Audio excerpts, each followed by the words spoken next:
Добро вечер, Македонија, добро вечер, почитувана публико, добро дојдовте во Гласот на народот, вашата интерактивна политичка трибина, која ја реализирам токму од Европскиот Ерусалим. Ви благодарам многу за големиот број пораки што ги упативте во овие изминати часови, да речам, бидејќи Гласот на народот ја организира првата историска интерактивна телевизиска конференција, на која навистина ги задржа сите ваши внимание, односно ги крена адреналинот над нормалата, имајќи факт дека секогаш знаеме и умееме да го постигнеме тоа што го правиме од срце.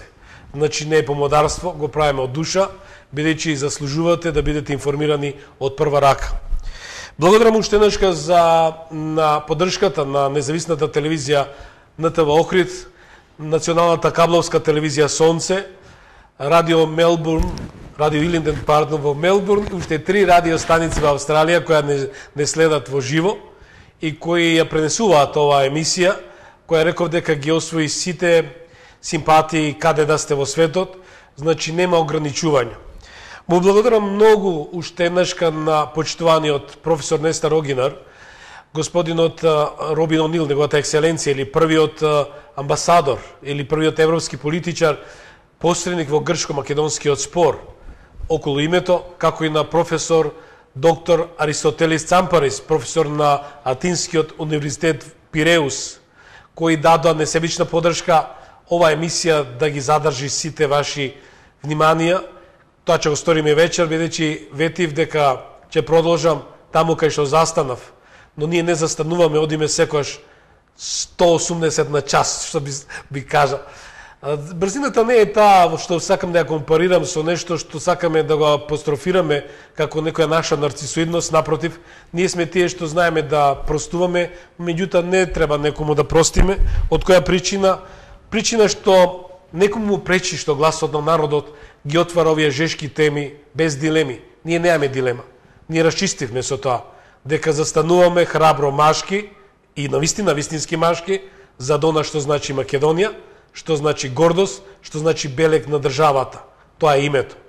Името не можеме да го продадеме, ниту да го купиме, ниту ќе им порачаме на политичарите, дали се на власт или во опозиција, дека треба да тргуваат, односно да организираат секакви трибини за и околу ова. Верувам дека власта ќе го сватила добронамерно со тоа што власта во Република Македонија во ова изминато политичко живење покаже на принципиелност која станува збор за околу името, меѓутоа од друга страна опозицијата си зима за право да тргува со името. Тоа е јавното мислење, тоа е гласот на народот. Се поставува повторно прашањето, не е реторички, директно прашање. Зошто опозицијата не го апсолвира прашањето со името 2005 година, кога беше на власт, беше председател на државата од опозицијата, сегашна, имавме премиер на државата од сегашната опозиција, имавме голем број градоначалници, имавме председател на собрание. Значи сето тоа би го завршиле за неколку минути. Не е коректно да се лови во матно. Кој капиталец сака да уловат тие политичари кои се засегнаа многу за Македонија. Навистина ви благодариме. Немојте да се посегнувате ни најмалку по името и да бидете засегнати. Македонија ќе оди таму кај што е местото, но со окрената глава и со достоинство, не со искривена кичма. Во Македонија има цврсти ореви, нема полтрони и нема место за мекотели. Само мекотелите не сакаат да го слушаат гласот на народот, само мекотелите немаат доблест и храброст да ја спомнат првата историска интерактивна телевизиска интернет конференција која ги отвори сите порти, ги им го отвори рациото и разумот на голем број македонци кои го имаат бројката околу 40%, не знаат како да се вика нивното име за државата. Да, почитувани, нема да бидете неопределени. Ви сте се определите, првиот ден се определивте, кога дојдовте на овој свет. Дојдовте и постоите во Република Македонија. Нема место за тактика, ниту за математика, особено математика со валкана игра. Ние имаме вечерва почитувани да говориме на оваа тема, реков дека си зема за право. Некои медиумите во изминатите денови се прашува дали да објават веста што одеше на МИА, а беше многу јасна. Тоа беше изјавата на Робин Онил, кој исто како и поранешниот наш соговорник, господин Лоренс Иглбергер, даде свој став. Никако промена на името. Ви имате две имиња, нема место за трето. Велам или А или Б, С нема. Тоа е првиот закон за логиката. А логиката е во вашите раце. Логично е дека вие сте македонци, а вашата земја, тоест нашата земја и мојата земја се вика Македонија. Останете со мене и натаму, ви приредувам прекрасни минути, кои ќе го задржат 100% вашето внимание во наредните 90 поред. Инаку ова е 744 издание. Одиме со рекламите и се враќаме во студиото. Останете со нас.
Kia Motors Македонија.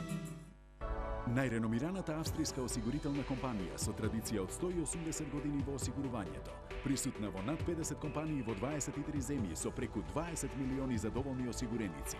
Конечно, насекаде во Македонија. Винер осигурување. Вистински избор за вас.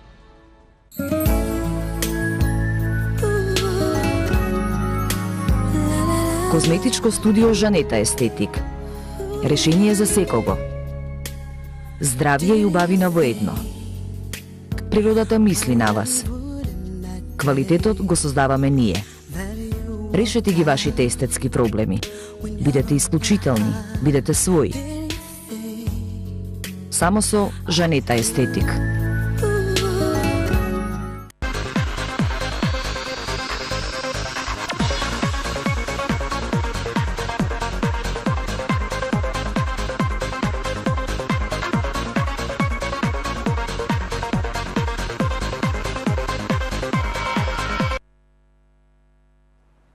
Почитувани, како што реков, вечерва продолжуваме таму кај што застанавме, но и ќе прошириме темата. Рековме, говориме за и околу прашањето за името.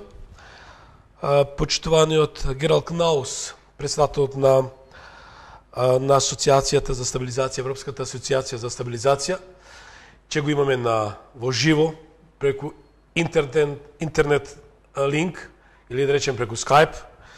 Че дозволите, че го реализираме и овој пат разговорот на англиски. Нина Шутарева, професионалниот превод од Летра, професионалната агенција за превод, ќе биде исто така нашата главна, да речем, нашиот главната кариатида, која ќе го реализира успешно интервјуто. Good evening, Mr. Knaus, and welcome in our show, our political program, Voice of the People. Програма Гласот на народот. Добро вечер. First of all, for me it's very big pleasure and challenge because tonight we enjoying together. За мене е голямо задоволство, голем предизвик што сме тука вечерва. Ве молам дозволете ми да ви го представам господинот Јанко Бачев. Тој е експерт и магистар по меѓународно право. Добро вечер. Actually, the topic of our HSC and our show will be according to our last interview, which we realized before Осовно со нашето последно интервју кое што го реализиравме пред неколку дена, можам да кажам дека вашето интервју навистина постигна голямо внимание и во Македонија и надвор од неа. Многу гледачи и многу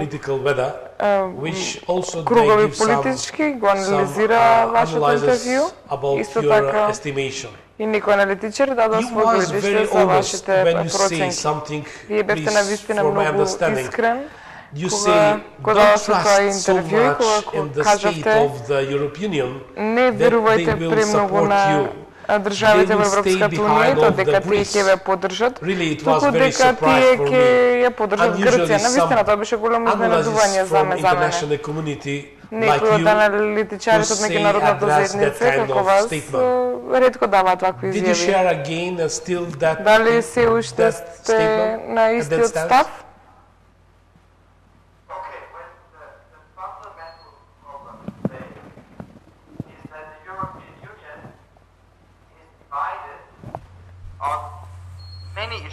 Фундаменталниот проблем е што Европската унија е поделена на поради повеќе проблеми. Македонија е една од тие. Потоа што треба Србија да направи за да стане кандидат, потоа е поделена во однос на Косово, дали е држава или не. Исто така е поделена во однос на Босна. Резултатот од овие поделби е тоа што процесот за пристапување кон Европската унија е заглавен. За да се реши тоа, во случајот на Србија, was not yet sent to the commission just to do an opinion. Не беше испратено во комисијата за да се даде мислење. Меѓутоа Србија аплицираше и едноставно немаше реакција. Позадината за ова е тоа што некои европски држави, посебно Германија и Холандија,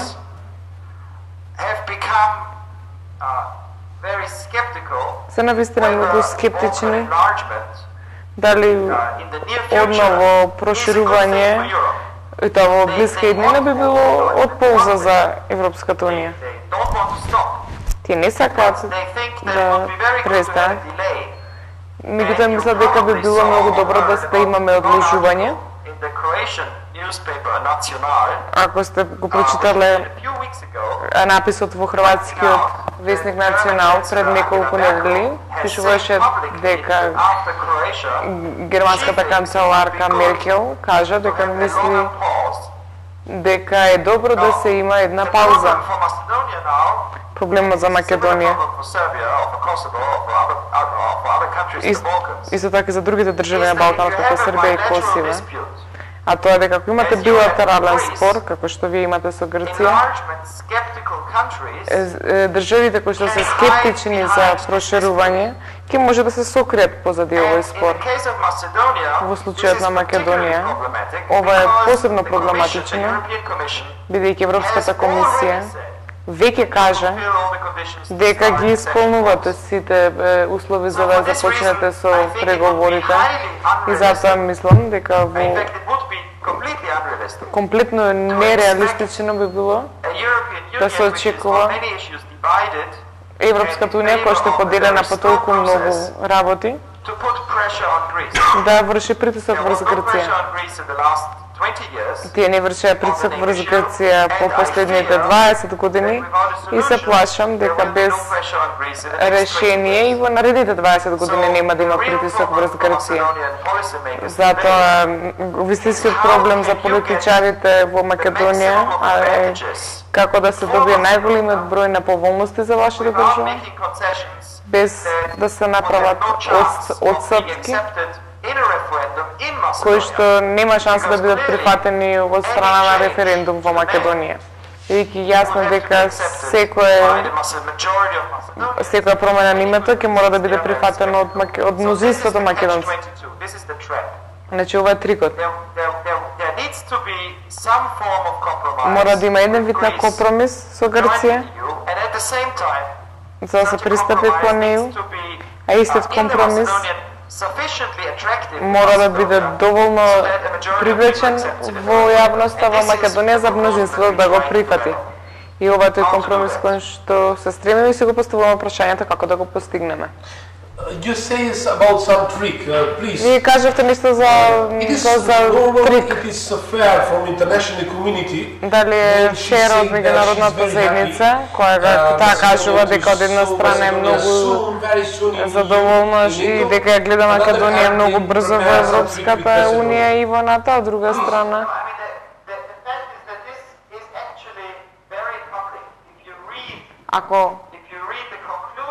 Ако ги прочитате заклучоците на Европскиот совет, а тоа се сите 27 членки, дека веќе во 2008 и повторно во 2009 ќе прочитате изјава во која се вели дека мора да има компромис во однос на името. Европската унија, значи, тоа што ви го кажувам сега, веќе го стави на хартија. Европската унија нема да ја натера Грција. Една причина за тоа јасно е дека претходната политика на Европската унија беше уште понеискрена од сега, бидејќи во реалноста таа никогаш не беше спремна да изврши притисок врз Грција.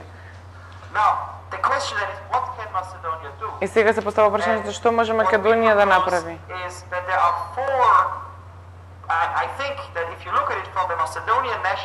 Мислам дека го гледат од национален интерес на Македонија, постојат 4 главни интереси. Првиот е да се влезе што е можно побрзо во НАТО, но на начин кој што би се случил пред ембаргото во Букурешт. Значи да се влезе во НАТО без да се направи преголема одстапка за Грција. Тоа е првото. Како да се влезе во НАТО? Второто прашање, како да се започнат преговорите за пристапување? Оваа година веќе се прават неотповикливи отстапки во однос на името. Третото е прашање да се започнат преговорите за името. Како може Македонија да се осигура дека во подоцнешната фаза нема да биде искористена. Ако сега ги направите отстапки, има ризик дека за 5 години и дека некоја различна грчка влада ќе има различни услови и тоа тешко да се контролира. И затоа мислам дека четвртиот приоритет за Македонија да најде своји сојузници кои што може да ја помогнат да пристапи кон Европската унија побрзо. Овој предлог за изменување на уставот сега, но не да истата измена да не стапи во сила сега, значи би го измениле, но би го зачувале секогаш правото на вето да не го имплементирате. Тоа значи дека би влегле во НАТО, ќе се договорите со Грција за име и ќе го замените ФИРОМ, но ќе го замените само ФИРОМ. Може да искористите име како Република Македонија, нешто дополнително плюс.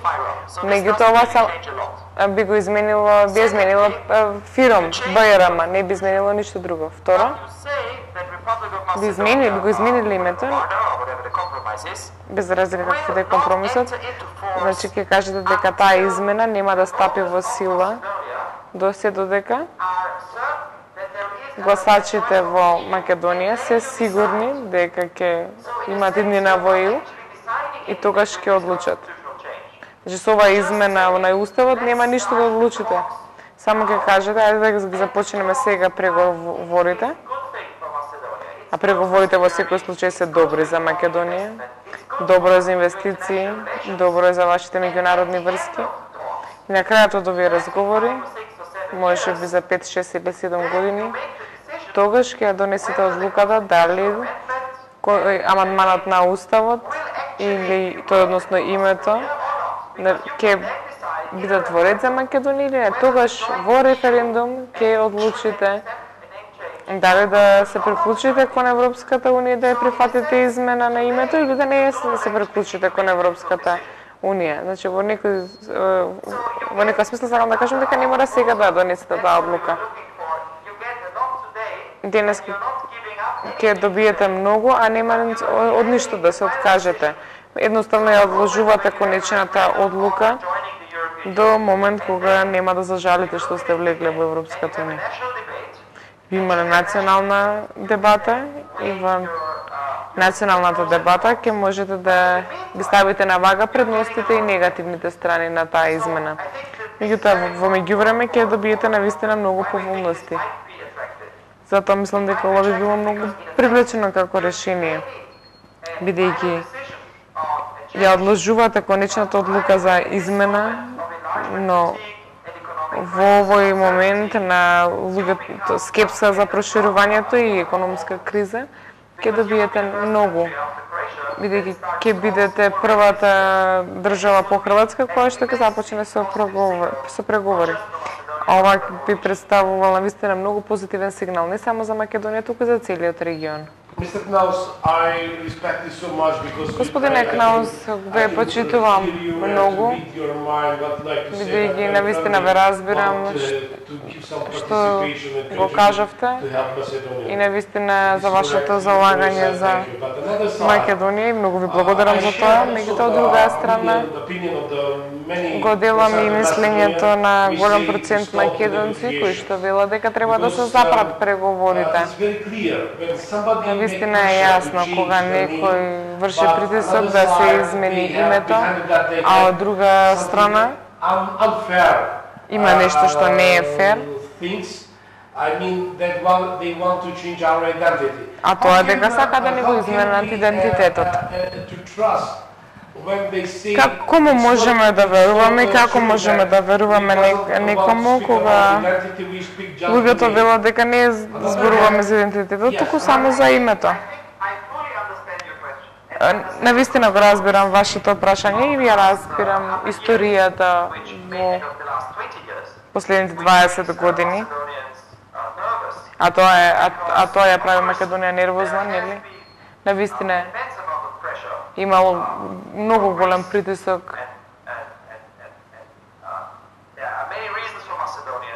и постојат многу причини зашто македонците веруваат дека тоа да се добие монопол за употребата на името Македонија. Но не мислам дека ова е опасноста која што може да се случи и не верувам дека моменталната грчка влада сака да го стори тоа. Меѓутоа ви ги разбирам стравовите, не гарантирам. Што би било гаранција? Гаранција би било... Така да дам еден пример, дозволете ми. Ако го замените фиром, секаде каде што се користи денеска, во Обединетите нации, Европската унија и НАТО, на ниедно друго место не се користи фиром, само во меѓународните организации. И ако оваа употреба ја замените, со да речеме Република Македонија Вардар, не губите многу, бидејќи бивша Југословенска република Македонија звучи навистина смешно. Значи, се враќаме нешто претходно, што Грција прифаќа дека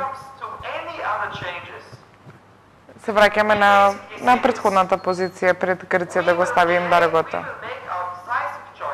Меѓутоа, сега, ако го имплементираме овој предлог, да одложуваме одлуката и кажуваме дека ќе направиме измената на уставното име кога ќе стапиме во Европската унија. А во меѓувреме ние ќе бидеме македонци, ќе го задржиме името, нашиот јазик ќе биде македонски. Иако ако името ни биде Република Македонија во заграда Вардар или нешто, светот ќе го запамети само Република Македонија. Колку многу, замислете, прашате се колку луѓе ја викаат Грција Хеленската република, никој, затоа што не се навикнати на тоа. Значи, ова е навистина тема со која што може сериозно се разговара за 8 години, не сега.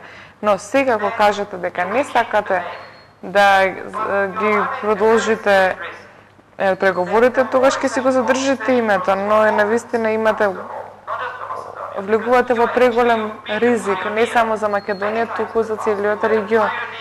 Многу пати во минатото, па и сега, можете да бидете пионер во преговорите. Бевте пионер по Хрватска за либерализацијата на визата. Затоа сметам дека ако најдете начин да оваа одлука да ја одложите за подоцна, значи изменете го уставот сега, но не дозволувате тој да стапи во сила веднаш. И ако потоа, кога ќе дојде времето, ќе одлучите дали сакате да влезете во Европската унија или не.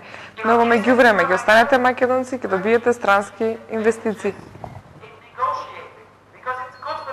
И не добро е за економијата ако се продолжат преговорите. Турција знае дека на крај ќе мора да донесе одлука и тоа за тешки прашања како Кипар. И денеска ти велат не знаеме како ќе одлучиме, но во меѓувреме ајде да уште да преговараме. И кога ќе бидеме близко до пристапување, и Европската унија ќе одлучи, бидејќи Европската унија одлучува. Затоа сметам дека е многу важно Македонија да најде начин да излезе од ситуација во која несигурноста владе и каде што постои несигурност од иднината. Тоа во истиот момент кога имате глобална економска криза во многу, а не насекаде во светот, а и низ Балканот. Затоа мислам дека ова би бил еден предлог кој што би ви дал многу без да изгубите многу. Бидејќи го именувате името, потоа ќе имате референдум и потоа одлучувате. Господине Кнаус, може би ќе може да дадете нешто ексклузивно. Би може ли да ве прашам дали сакате да објавите нешто ексклузивно?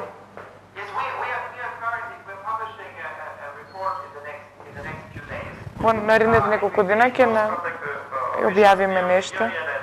Јас сум во контакт со официјални лица во Европската унија, се трудам да ги убедам и нив и Грција за пакетот за Балканот. Во овој пакет ќе има неколку работи, како прво ќе биде предлогот за Македонија.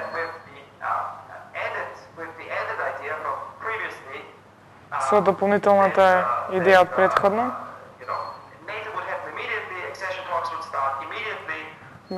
НАТО веднаш ќе ја прифати Македонија, преговорите би започнале веднаш, Европската унија ќе свати дека референдумот би бил на крај. Тоа е едниот дел, а другиот дел е за Србија. Предлагаме да даде на Србија ветување.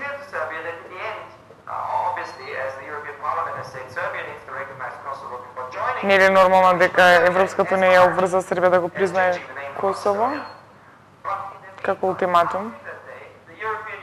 Меѓутоа, во меѓувреме, Европската унија нема да го користи ова како изговор против Србија.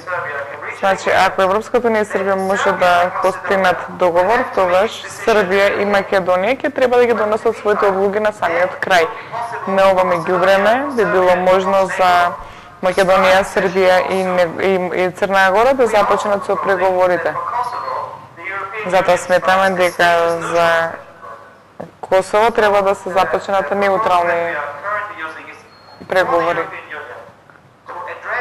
Значи тоа што го користиме сега, Европската унија да му се обрати на стравот кој што владе во регионот дека веќе нема да има проширување.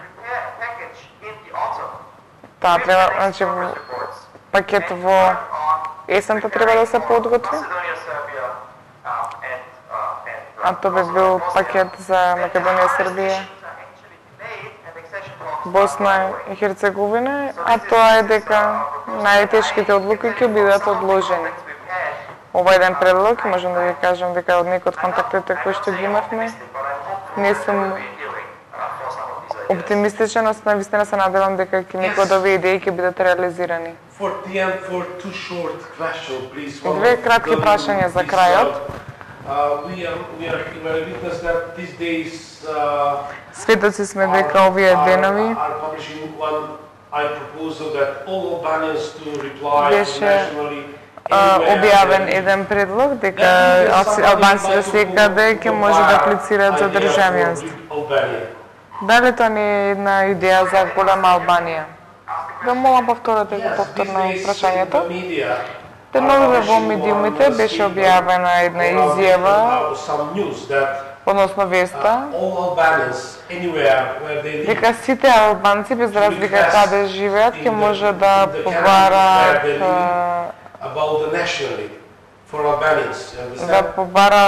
албанско државјанство.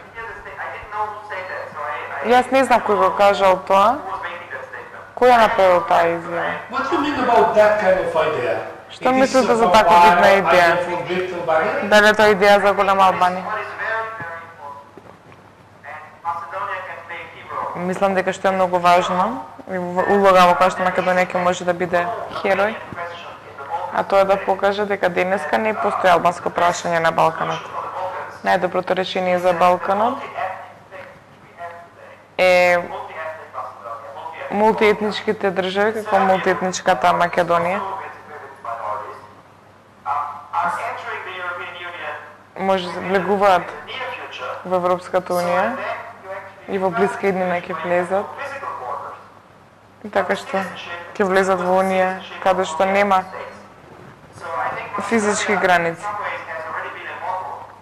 Затоа мислам дека Македонија во неколку начини веќе е модел за ова и мислам дека најдобриот начин ова да се осигура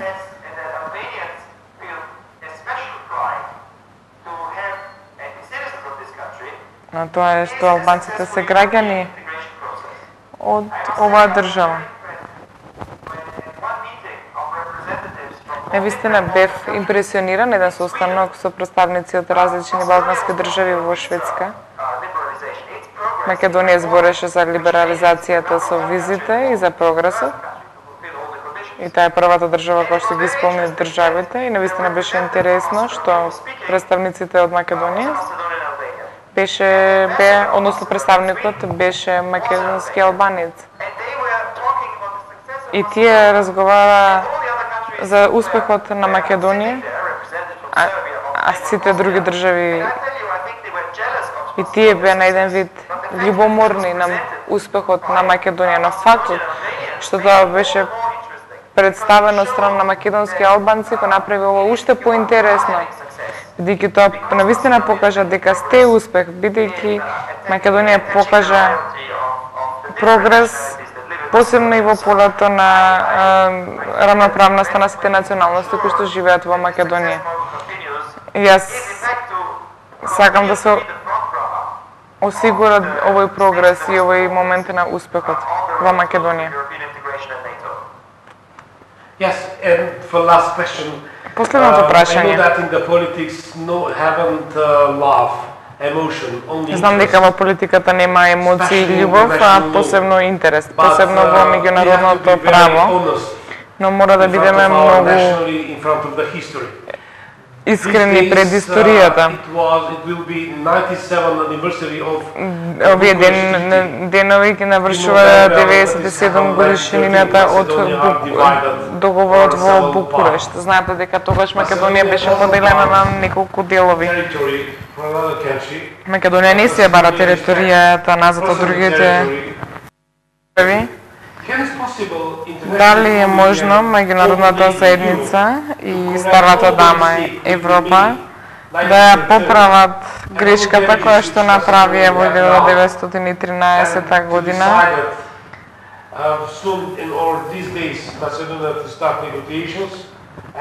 А тоа е да и дозволат на Македонија да започне со преговорите и да се приклучи кон НАТО.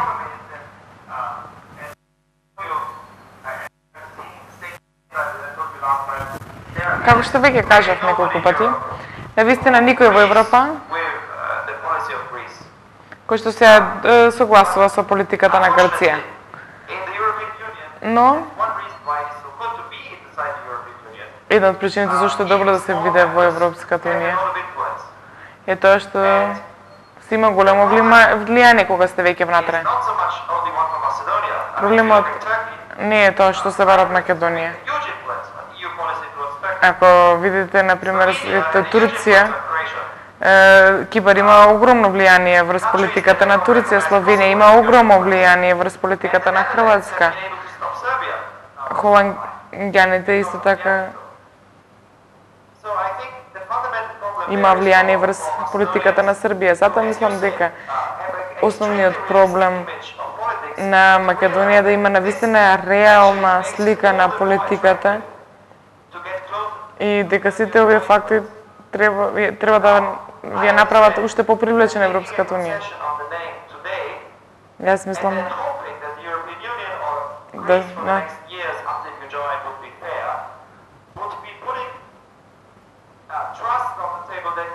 ќе треба да се стави доверба на масата при преговорите помеѓу Македонија и Грција. Како што кажав од искуство, тешко да се има доверба во оваа политика, но треба да се анализираат интересите, да не направиме сега отстапки кои што се неотповикливи, нема да го направиме тоа, меѓутоа тие ќе ги одложиме за подоцна. А сепак ќе добиеме нешто, ќе можеме да пристапиме кон НАТО. Мислам дека ова би бил еден чекор кон создавање на обединета Европа без граници со вклучен Балкан. Границите кои што беа повлечени на Балканот во балканските војни во 20 век беа проблем. Меѓутоа се надевам дека нема, кога тие граници ќе се избришат, македонците нема да имаат проблем да ги посетат своите куќи во Грција. Знам дека имало големи трагедии за македонците, но поентата е тоа да се надмине. Како што кажавте, не станува збор за илузии или за имање нерационална доверба, туку да се биде реалистичен и да се свати како функционира Европската унија. Страшните настани кои што се случиле во 20 век, сепак треба да се најде начин да се влезе што е можно побрзо во Европската унија И кога сте веќе во Унијата да ги споделите тие работи? Mr. Knaus, thank you very much. Господин Кнаус, ви благодарам што не се преклучите во програмата. Ви благодарам за вашиот придонес оваа програма да биде ексклузивна. Дали имате нешто да додадете? Можем да ви кажам дека во последните недели бев во контакт со многу луѓе, посебно во Европските министерства за надворешни работи, во комисијата во Брисел и така и во Грција. И навистина се трудиме да постигнеме оптимално решение и тоа дека Европската унија не може да очекува Македонија да направи неотповликлива отстапка само поради ветување дека ќе се започнат преговори. Навистина имам јако пречесто дека луѓето почнуваат да разбираат. Yes. Okay. Имаме However, thank you very much and I hope that you will join us soon of our second international се приклучите повторно на нашата втора меѓународна конференција за името. Се надевам дека до тогаш ќе имаме прогрес. Also, thank you, Ingenas. Ви благодарам. Пријатно. Тоа беше од Истанбул во Гласот на народот. А ние продолжуваме со емисијата. Секако уште еднашка благодарност до Нина Шутарева, која видовте и самите следевте дека безпрекорно професионално го преведе овој ексклузивен разговор. Уште еднашка благодарам госпоѓа Шутарева, госпоѓица Шутарева. Господин Бачев, имавме можност заедно да го проследиме ова ексклузивно интервју со господинот Гералд Кнаус. Верувам дека ви остави впечаток. Впрочем, морам на старт. Неодамна пред некој ден следев телевизиската програма и следев дека вие сте председател на Народното движење за Македонија како политичка партија. Вечерва ве поканив како магистер по меѓународно право и аналитичар. Имајќи факт на таа трибина која стана збор за името, видов само еден човек кој е ангажиран и е близок со меѓународното право, тоа бевте вие. Што е ова промена и што тоа за вас представува? Па еве најпрви добро вечер за гледачите на таа телевизија. Инаку пред да одговорам на вашето прашање, да кажам дека ние ги почитуваме мислењата на сите овие странски аналитичари кои што се јавуваат во државата. Еве го имавте на линија претходно и господинот Робин Онил, па сега Гералд Кнаус. Па ги имаме во овие 20 години многобројни емисари, така странци што доаѓаат во Македонија.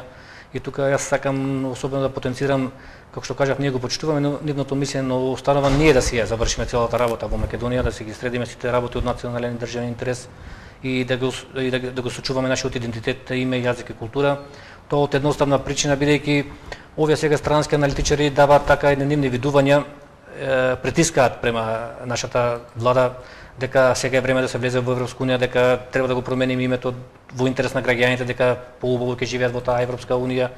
Сега да не бидам сватен грешка, никој во Македонија не е против тие евроатлантски интеграции, но да кажам дека ако ние амблок ги прифатиме сите тие нивни сугестии, тие луѓе ако после 20 на години ги сретнете и ги прашате зошто тоа и го правевте на Македонија со такви притисоци, зошто не натеравте да смениме име и идентитет, тие тогаш ќе се прават недоветни и ќе ви одговорат ние не ви направивме ништо, тоа си е ваша одлука, вашиот парламент се дигнат два прста, се изгласа одлука и се го сменивте името. Значи при здрав разум ќе се поигруваат со менталната способност на овој народ и затоа не треба слепо да се верува во сите тие нивни анализи. Сега мислам конкретно на сите тие емисари што доаѓаат. Господин Кнаус тука даде еден прагматичен предлог, верувам дека ќе се согласите со мене. Значи да се искористи и ја имаме во предвид привремената спогодба од Њујорк, каде што имаме привремено име, мислам тоа ФИРОМ, да се направи тој компромис промена на ФИРОМ, што е држава не постои Југославија, за да се влезе во НАТО. Со тоа што немаме тука што да изгуби. Мислам, јас и сами да реков, јас сум тој што навистина го поддржувам ставот да се прекине со преговорите околу името. Бидејќи кога гледаме што се нам ни се случува, какви притисоци, какви нелогичности, навистина треба да ставиме точка. Но од друга ситуација сметам дека тоа може контрапродуктивно да се одрази. Па колку што јас го разбрав, он така предложи една мерка со така една одложена клаузула. Да донесеме сега амандман на уставот со која што тој амандман да има одложена примена додека Македонија не ги почне тие преговори, додека не се убеди дека ќе го добие тоа членство во Европската унија. Јас само тука можам да кажам дека ние воопшто не се сомневаме во сите тие европски авторитети кога доаѓаат тука дека не сакат така едноставно кажано дека не треба да веруваме на сите тие најави дека сакаат да не примат во тоа нивно европско друштво. И јас не би навлегувал во тие игри. За Македонија сега е суштествено да го сочува јасно сопственото име, сопствениот идентитет. И јас повеќе сум сега тука поборник, треба сега таа Европска унија да оставиме малку на страна, бидејќи таму јасно е дека постои едно големо солидарност со договорот од Мастрихт 93 година, кога веќе восстановија заедничка надворешна политика. Сега во овој стадиум земјите во членки на Европската унија имаат поединствена надворешна политика отколку на времето што имаше Југословенската федеративна заедница, кога бевме една заедничка држава, значи една голема солидарност и една единствена надворешна политика. Значи сега треба да ја оставиме на страна и сега нашата борба за името, мој мислење дека треба да ја насочиме во Обединетите нации, бидејќи таму се работи за еден пленарен собор од околу 200 држави и тука е нашата шанса. Јас мислам дека е созрел моментот да се го повратиме нашето уставно име. И сега еве накратко само можам да кажам неколку чекори околу во таа насока, дали ќе бидат прифатени од ова или од некоја евентуално некоја идна влада, тоа останува на политичка проценка на владеачките структури во Македонија. Значи јас тоа мој став го темелам на фактот што сите ние се сеќаваме 93 година при приемот на Македонија во Обединетите нации на 8 април, претходниот ден на 7 април Советот за безбедност ја донесе таа позната резолуција 817 со која што препорача прием на Македонија во Обединетите нации. Сега тука многу битно е да се каже, бидејќи во јавноста се манипулира дека ние со таа резолуција сме били обврзани да постигнеме спогодба со Грција. Тоа воопшто не е точно. Ако се види тој текст на таа резолуција, таму јасно стои дека има една формулација во која што стои дека страните само се охрабруваат во еден разумен рок да најдат решение за разликите околу името. Значи јасно треба се каже дека Македонија со таа резолуција не презеде врз себе обврска да склучи спогодба со другата страна, односно со Грција, и ниту меѓународното право, нити документи на Советот за безбедност рефлектираат таква обврска да ние склучиме спогодба со Грција за нашето име. Значи ќе повторам, таму само стои една формулација во разумен рок да се најде решение, да се изнајде решение за разликите околу името. Сега на секој нормален човек му е познато дека дали во Македонија, дали во меѓународната заедница, 20 години е многу повеќе од разумен рок. Значи тој разумен рок е веќе истечен и затоа сега Македонија е слободна да се определи, да поднесе инициатива до Генералното собрание да се го поврати уставното име. И тоа ќе го темели на неколку факти. Значи јасно ќе посочи дека таа резолуција 817 е веќе со истечен рок. Тој разумен рок е поминат. Преговорите се во ќорсокак, достигнете до мртва точка и нема решение за разликите околу името, и затоа сега Македонија е слободна да поднесе барање до Обединетите нации да се го поврати уставното име. Многу битно е да се каже дека во таа резолуција Советот за безбедност јасно посочи дека Македонија ги исполнува условите од повелбата на Обединетите нации да биде примена во светската организација, бидејќи таму јасно е кажано во повелбата на Обединетите нации во членот 4 за една држава биде членка мора да исполнува 4 услови: да биде држава, да ги прифати обврските од повелбата и да има способност и волја да ги исполнува тие обврски. Иначе Советот за безбедност со таа резолуција јасно констатира дека Македонија ги исполнува 4 услови, но за жал во тој момент на Македонија бија поставени 2 дополнителни услови кои што немаат правен карактер, а тие се познати во јавноста, не поставиа 2 дополнителни услови да ја носиме референцата фирм и да изнајдеме решение за разликите околу името. Но сега тука многу интересно е што Меѓународниот суд на правдата 1948 година има расправано по прашањето за членството на државите во Обединетите нации и во тоа свое мислење јасно има кажано дека при една држава пред приемот во Обединетите нации доволно е само да ги исполни 4 услови. Тие 4 услови се завршен список на услови и истрпувачко набројување. Повеќе од тие 4 услови не сме да се постави ниту еден дополнителен услов. Значи при приемот на Македонија е прекршено меѓународното право во тој момент. И сега што е многу побитно тоа мислење од 48 година, тоа е трагично, поразително. Државниот врв на Македонија 93 година, односно тогашната власт на господинот Кирил Глигоров како тогашен претседател воопшто не го знаеле тоа мислење на Меѓународниот суд на правдата. Тоа е за мене еден поразителен факт, а уште пострашно е што тоа мислење колку што е познато на јавноста после 7-8 години, некаде 98-99 го актуализира во Македонија еден наш македонец во Белград, мислам дека Игор Јанев се вика. И сега што е поинтересно, во тој момент министри за надворешни работи и клучни министри во тоа време во владењето на Глигоров беа професори од правниот факултет, кој што предава меѓународна политика и меѓународно право. И само сега да спомнам во јавноста дека 80-те години на минатиот век и во Демократска Македонија на правниот факултет има еден учебник, се вика Меѓународни организации, напишан од двајца автори од Белградскиот правен факултет, мислам дека беа Воин Димитриевич и Обрат Рачич, и во тој учебник постојат тие мислења на Меѓународниот суд на правдата, 48 година. И сега вие да ги имате министрите од правниот факултет за министри за надворешни работи, предавале од тој учебник и да не го знаат тоа мислење. И како што кажав, тоа прв пат го актуализира господинот Јанев, кој што се послужи со мала итрина. Он ги видел тие мислења во тој учебник, после им кажуваше дека вршил истражувања во Обединетите нации, али сега тоа не е многу битно. И сега се поставува прашањето дали тие наши министри од правниот факултет во тоа време знаеле или пак не знаеле. И уше пострашно е можеби го знаеле, па намерно го прикриле тој факт, бидејќи ќе потсетам дека пред 2 години јавно се сеќава грчката влада јавно призна дека потрошила околу 150 милиони евра за на прашањето за пропаганда, за антимакедонска кампања, и тие силни пари завршија како во Грција, завршија и према нивни јатаци во паднале на автопатот во соседните држави. И тука сега тоа е една голема така шпекулација. И да се наврзам, баш таа трибина вчера што се одржа беше на таа тема на меѓународното јавно право, и јас тука да посочам дека не треба сега тоа преки да преговорите толку страшно во јавност. Тоа се многу лошо се препишува, се пренесува од медиумите како некој е плашило. Дека Македонија механички од утре ќе каже не преговараме повеќе. Тоа воопшто не е точно, него мојата опција е сега Македонија треба да поднесе барање до Обединетите нации, во кое што јавно ќе посочи дека резолуцијата 817 е соистечен и со изминат рок. Во тоа барање јасно уште ќе напише дека Македонија има меѓународно правно признато право да се го носи уставното име и при тоа нема намера да влегува во спор со Обединетите нации за тоа право. Тоа е јасно пропишено. Понатаму треба во тоа барање јасно да посочи дека Македонија во овие 20 години беше многу кооперативна, ги исполнуваше сите обврски од повелбата на Обединетите нации, беше лојален член на таа меѓународна заедница и затоа сега е слободна да се определи да се го носи уставното име. И што најбитен момент ќе посочи дека Македонија ги почитуваше сите, така условно кажано, локални средства на меѓународната заедница да се изнајде решение за тој наметнат проблем. Само ќе потсетам дека 91 година таа Бадинтерова комисија, 11 јануари 91 година донесе мислење со кое што препорача признавање на Македонија бидејќи ги исполнува условите. Понатаму проблемот 93 со приемот во Обединетите нации се префрли во Светската организација и тога се направи тој управен комитет во кој што копредседатели беа Сариус Венс, сега починат, и Дејвид Овен, кој што беа копредседател на тој управен комитет за меѓународната конференција за поранешна Југославија, ги прижаа своите добри услуги и најпослед генералниот секретар назначуваше специјални представници како што сега актуелниот Нимец, кој што треба да изнајдат решение. Значи Македонија во тоа барање јасно треба да посочи дека сите тие средства на меѓународната организација се исцрпени, нема решение, преговорите се во ќорсокак и затоа сега Македонија слободно да се го поврати своето уставно име. И сега тука многу битно е, бидејќи барање ќе го поднесеме, во таа светска асамблеја има 200 држави. Значи охрабрува фактор што Македонија во овој момент е призната од 128 држави. И сега Македонија претходно да се осигура дали тоа барање ќе помине, треба да направи дипломатска иницијатива спрема сите тие земји. Мисија кон сите што не признаа. Сите што не признаа да го испита ревизија. Мислењето како би реагирале на тоа наше барање, да се увери дека тоа барање ќе помине.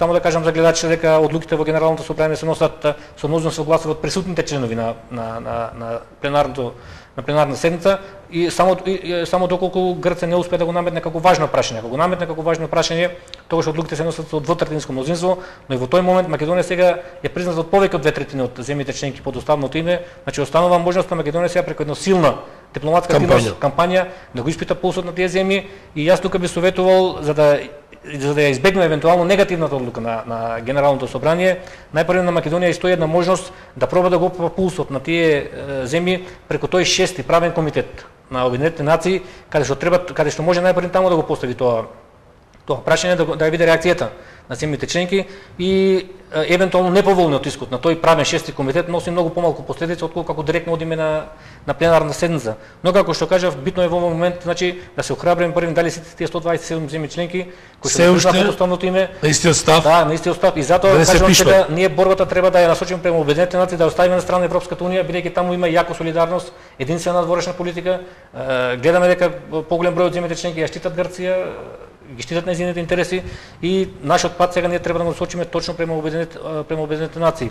И само една секунда да кажам што ме прашавте вчера, да, ја бев присутен на трибина и можеби јавноста во прв момент малку беше изненадена од мене воглавном во јавноста ме препознава преку некои теми кога пишувам за лустрација, за Кулошин. Ние ќе продолжиме разговорот, и нашата тема е за лустрација. За криминалната приватизација, но еве да кажем јавноста може малку знае, јас од моето образование немам ништо со полициското образование, бидејќи класичен полициски службеник се мисли човек кој што завршил средно полициско училиште, па завршил на полициска академија. Јас немам ништо со полициското образование, јас сум завршен дипломиран правник со правен факултет и мојата стручна и научна образба продолжи на тој факултет и сега сум, како што кажавте, своевремено одбранив во магистарска тежи, сум магистар по меѓународно јавно право и таа тема вчера беше фактички на моја голема радост, така едно освежување, подолго време така да разговарам на теми од мојата научна преокупација. Мене ми е задоволство што нашиот разговор го продолжуваме токму во таа насока која ќе биде врзана и со меѓународното право, гледајќи имајќи факт како се случува и што се случува во земјите каде што лустрацијата е априори да биде дел од секојдневното политичко и живење, нормалното живење. Во Македонија како да има уплав од зборот лустрација. Кога ќе спомнете некому лустрација, како бегат како ѓаволот од крстот.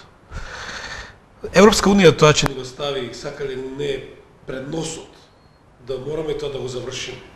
Од друга ситуација гледам, и говориме во некои од нашите емисии Гласот на народот и Отворено со народот, дека што е парадоксално. Господин Џорџ Сорос, таткото за да речем на отвореното општество, на таа фондација, кој се бори за правата, човековите права, даде априори финансиска потенција во многу држави да се спроведе. Само во Македонија парадоксално. Подружницата на Сорос помора пред Уставниот суд да се поништи овој законски проект, така? Така.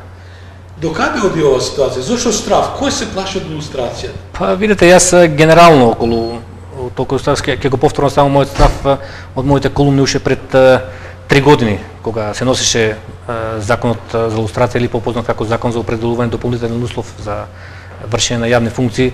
Јас и тогаш напишав гледајќи го. Зашто толку голем наслов кога се знае лустрација? Па јас уште тогаш кога го видов првичниот текст, тогаш подготвен од една група која што на господинот Стојан Андов како иницијатор, само тука да кажам, сега може би ќе звучи нескромно, 2006 година, кога тогаш Народно движење за Македонија беше во Сдружената коалиција за подобра Македонија, предводена од ВМРО ДПМН, и јас тој процес на лустрација го најавив уште додека бевме во опозиција во мај 2006 година пред парламентарните избори да се случат.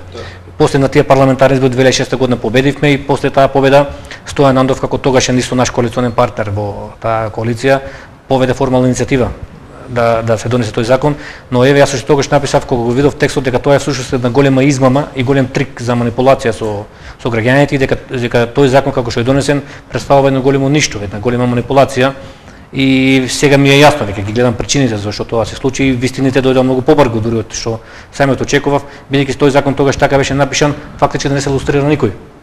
Ја се дигна една голема галама во јавноста дека еве сега Македонија ќе расчисти со тоа минато, ќе се спроведе лустрацијата, но ако се види закон, ако се прочита закон, тој не дава никаква можност за лустрација, бидејќи таму се иземени сите битни категории од граѓани. Таму да кажеме не може да ги лустрирате председатели на политички партии.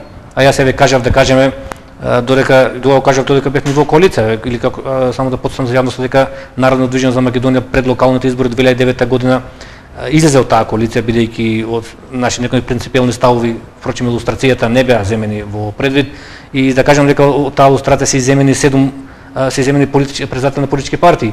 А јас веќе кажав во јавноста дека во актуелната коалиција на Груевски сега има 7 партии формирани од тајната полиција. Понатаму иземени се од илустрацијата олигарците. Тоа се десетина личности кои што 91 година кога тргна таа приватизација или тие десетина транзитски бандити кои што го уплячка македонскиот народ направија невидена економска диверзија врз сопствениот народ, бесплатно си го присвоја целиот општествен капитал. Македонија имаше некоја уникатна приватизација во која што целиот капитал им беше доделен на десетина личности и сега што е интересно 89 година кога сојузната удба во тоа време заедничката служба е свесна дека СФР Југославија се распаѓа, свесни беа дека тој процес веќе е започнат и тогаш преку ноќ одлучуваат сите своји најистакнати кодоши соработници преку ноќ од комунисти да ги направат капиталисти. Во Македонија одбрани беа тие 10 личности што им ги дадоа најубавите фирми, тоа се децениски кодоши на Сојузната служба и им беа дадени тие општествени фирми без пари, ги направија преку капиталисти, тие се иземени од лустрација. Новинарите, вашата фела се иземени од лустрација. Зошто? Така беше напишан законот. Понатаму, ако земете, иземени се, да кажеме, од лустрација црковни лица. И фактички во тој закон стои дека ќе се лустрираат носители или кандидати за носители на јавни функции. И сега сите тие категории што се иземени, доволно е само додека важи законот да не се кандидираат за јавна функција и нивното кодошко името останува архивирано, за разлика од другите земји, како Бугарија, да кажеме, Романија, се донесе закон во кој што ги опфани сите кодоши, сите соработници, без разлика дали е функционер или не е функционер. Значи се расчисти со тоа миното, али кај нас се остави можност само доколку одредено лице се кандидира за носителна функција и таму имаше една смешни одредби дека законот ќе важи од 44 година, од второто заседание на АСТОМ до 91 година. Но вие колку ќе лустрирате веќе, тие луѓе од 45 година се во длабока старост или изумрени или се пензионери и никој пат нема се да бидат носители за кандидати за 21 до 2008 нема. Спомнавте на работа една политичка партија. А што стана со другата опозицијата, например? Нема ли таму штоф, да речем, за лустрација? Видете се, таму во тоа време како СДСМ како наследник на таа комунистичка партија, сите тие луѓе кои што беа зрели за лустрација, тие требаше да бидат опфатени со законот. Но интересно 2006 година се случи еден интересен момент, сега сите тие луѓе, поголем број од тие соработници, тие најдоа прибежиште во ВМРО-ДПМН. Сега веќе не е тајна да кажеме, вие може да видите сега може ќе ги истргнеме кој груп збор, сите тие луѓе се набутаа во ВМРО-ДПМН. Ги променија боите и сега нив ги штити актуелната власт. И сега ние секој пат товарот на дали ќе биде има лустрација или не паѓа на личностите што се во власта. Факт е дека опозицијата не може. Виновни се лидерите на политичките партии кои тоа е една фарса. Тоа е една фарса. Јас сакам да го убедам народот дека нити СДСМ нити ВМРО-ДПМН сака вистинска лустрација. Не сакаат, бидејќи во нивните редови има тие кодоши што ја држат Македонија во европското дно, кои што се уште управуваат со државата, кои што се многу моќни, се уште се на битни позиции и тие ја кочат таа лустрација. Колку кодошлото влијае за името конкретно тука ме интересира, бидејќи емисијата би ја поврзал лустрацијата токму со фактичката ситуација за името. Па Македонија факт дека имаме раздвојување, различни ставови, еден раштимен оркестар, раштимана музика и затоа меѓународната заедница така се однесува со. Македонија мора да расчисти тоа минато. Тоа е добро со него и Советна Европа имаше некоја декларација за осуда на тоа и сега сите околни држави, како што кажав, ја спроведеа таа генерална лустрација. Да кажем, и сега мене ми е една интересна работа тука, зашто толку луѓето се плашат од лустрација, бидејќи можеби има посимпатично ќе биде сека некои луѓе што соработувале да излезат во јавност и да признаат, да кажат јас соработував, но јас верував во таа Југославија. Работев за таа Југославија да опстане. Често е да признае. Ќе се признае. Па веќе кажем еден пример. Бугарскиот председател Ѓорги Прванов во самата изборна кампања, кога му се водеше, бугарската држава му го извади досието под псевдоним Гоце. И тоа не му сметаше во кампањата, он победи на председателските избори во. Така да таа лустрација не треба да јавно признал и барал. Призна, така и таа лустрација не треба да се свати како нешто страшно, како нешто опасно, но за жал така е сватија во Македонија сега и за жал факт е дека ќе нема лустрација. Јас направив еден обид 2007 година во мај. Народно движење за Македонија излеговме на пресконференција и го обелодонив соработничкото досие на Срđan Керим во тоа време. Но за жал Андов во тоа време кога уште законот беше во работна верзија, кога се пишуваше законот, кога јас излегов на пресконференција одмам после тоа во казнените одредби на законот стави одредба во која што секој што ќе мимо надвор од комисијата за лустрација, секој што ќе каже соработничко досие предвиде казна затвор од 4 години. И затоа сега им се извинувам на граѓаните што вечера не може да спомнеме некое звучно кодошко име во Македонија, бидејќи Андов напиша во законот дека ќе не носи во затвор 4 години и тоа беше најперфиден начин да ги замолчат, да кажеме, личностите, бидејќи тоа е диктаторско да воведете таква одредба. Значи треба на секој да му оставите слободно да излезе што сака, па после ако некој е загрозен, ако смета дека не е вистина, си има судски процедури за клевета, за навреда, за обештетувања. Али јас 4 години помина, господинот Керим не поведе никаква постапка против мене. Казнениот закон се предвидува такви одредби, но мене ми беше смислата на Андов, таа манипулација што ја направи и денеска се потврдуваат моите сознанија. Вие овие 2-3 дена гледате тие карикатури во таа лустрација комисија, си играат пинг-понг со јавноста, кажуваат дека еднаш кажуваат едно, после 2 дена излегуваат кажуваат друго и јас уште пред 3 години пишував дека колку толку таа лустрација може да се спроведе ако на комисијата и дадат директни овластувања да влезе во подрумите на државната безбедност и директно да ги гледа досијата. Само така може да имаме горе-долу некаква лустрација. Сега како што е поставен законот, во комисијата тоа се луѓе 9 луѓе кои што примаат по 80.000 денари месечно плата на доместок од народните пари, од парите на граѓаните и само седат во таа комисија и изиграваат поштари. Ке земат една изјава, пишуваат писма до првиот човек на државната безбедност и го прашуваат: "Ај господине, кажете ми дали ова лице е соработник?" Дали ова лице е соработник? И првите луѓе на тајните служби повратно им праќаат одговори, им кажуваат: "Да, овој може, овој не." Значи те се обично писари во комисијата, немаат никаква улога, а примаат многу големи надоместоци, а така седат по цел ден. И затоа можеби еве еден мој апел, ако да вистина, иако не верувам дека во Македонија ќе има лустрација, ако се сака вистинска лустрација, треба на таа комисија да се даде директно овластувања, директно да оди во подрумите на државната безбедност, да ги листа досијата и да излегува со заклучоци дали некој бил соработник или не бил соработник. Но јас како што кажав, уште еднаш се сомневам дека во Македонија ќе има лустрација. Меѓутоа, активната власт изрази големо незадоволство од страна на Уставниот суд кој ги суспендира, фактички го редуцира или го поништи со еден збор дел од законот за лустрација, а тоа е дека до 98 до 91 ќе бидат опфатени, како што рековме, починатите, нели? А од 91 до 2008 нема да бидат. Значи тоа дека има сепак желба кај власта тоа да го спроведи, но од друга страна не искоментира малку како да имате некој незадоволство ли од власта? Не, јас сакам да ја предочам реалноста пред граѓаните. Факт е дека јас ова што го кажувам светот си граѓаните, јас еве посочите едно кодошко име да ја кажам во јавност. Законот е донесен 4 години, не сме видели ни еден соработник. Зошто е тој страв? Ја еве искрено прашам и во оваа емисија. Сега по ова како што излегува во овие 4 години комисијата не предочи ни едно соработничко име, значи произлегува дека во Македонија фактички немало соработници. А јас ќе ви посочам дека тие беа преку 15.000 досија во тоа време во колку? Околу 15.000 досија и сега тука само еден момент да кажам, не треба ние сега да се занимаваме со тие ситни малски кодоши кои што кодошеле новој жена му била ваква, жена му била убава, комшиката била ваква, онаква. Тоа се ситни малски кодошиња. Мене ми е битно во јавност да се на кафе те канала те кодошал. Мене ми е битно сега да ги предочат клучните кодошки имиња во оваа држава кои што уши ја држат оваа држава законот за европското дно. Јас ќе повторам, 7 партии моментално во актуелната коалиција се дело на тајната полиција. Тројца министри во владата има кои што соработувале на времето, да ќе биде кодочи на државната безбедност. Понатаму двајца советници кај председателот Иванов има на времето биле исто така соработници на државната безбедност, но јас еве пак ќе повторам, жалам што Андов ја вметне таа нестрекна одредба во. А имате ли некој од опозицијата нешто да ми кажете дали има некој кодош? Да, како не. Ајде да слушам, мислам добро и вака илустративно блиску. Видете, тие луѓе, како што кажа, тие олигарци што ги спомнав, неколку да кажеме блиски луѓе што се потенцијални асоцијации да е тако ништо не смеете им. Па не, јас не се да се свати мојата насока во еднонасочна, но сега секој ќе ви каже дека целата одговорност лежи на власта. Власта може да спроведе лустрација. Што може сега опозицијата? Опозицијата сега само ќута, они тоа им доаѓа инцидентно, они се задоволни бидејќи со тоа се прикриваат и нивните кодоши. Да ги слушнеме гледачите, народно да го слушнеме. Кој се јава? Добро вечер. Ало, добро вечер. Дали се слушаме? Поздрав до Томиш и до Васил. Дека ја дешна линија, доколку имам, ве молам, посветете се кој се јава. Ангажман, се ангажира човекот, но би го прашал. Амбасадите кои работат сега и порано, како задаток имаат и дали можат и тие да вршат некакви тајни досија? Пример, Стојан Андов беше во Ирак.